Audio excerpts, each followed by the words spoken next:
One of the primary goals of HIPPO is to improve the atmospheric transport models that are used in estimating greenhouse gas budgets.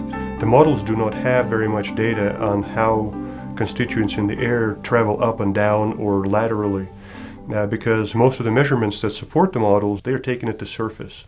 Their purpose of the research was basically to collect the data that would describe the atmosphere from the surface to as high as we could reach.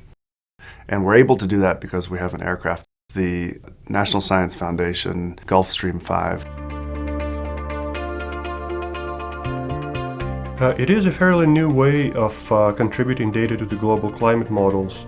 Part of the reason is there was no platform capable of doing what the Gulfstream 5 can do. Rather than just reaching a high altitude and cruising, the aircraft profiles. So the whole time that it's going from point A to point B, it's either going up or it's going down. And in cross-section, it looks like a big zigzag pattern.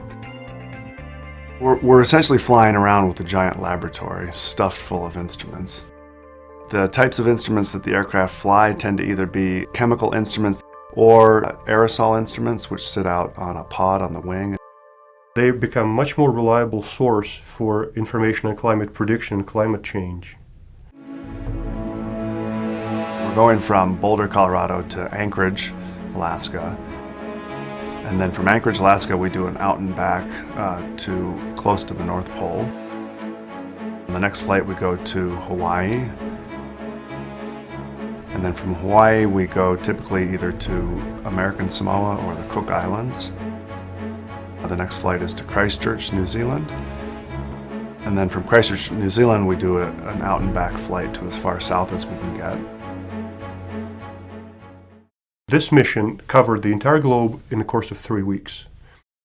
People are staying very busy. The time goes pretty quickly on board the airplane. You are watching where you're going.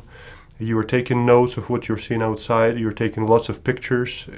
You are following satellite imagery that we receive via satellite communications of where the weather fronts are, where the cloud fronts are.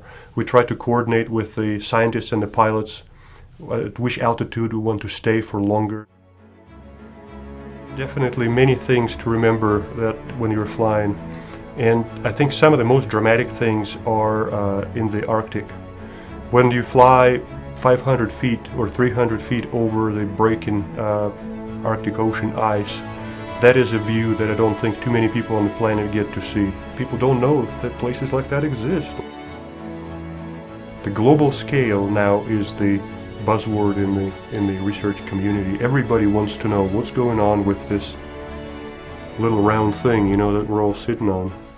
And flying over this vast ocean, nothing puts it in perspective better than that. When you're flying for 8 hours with nothing at all to see except that vast blue globe.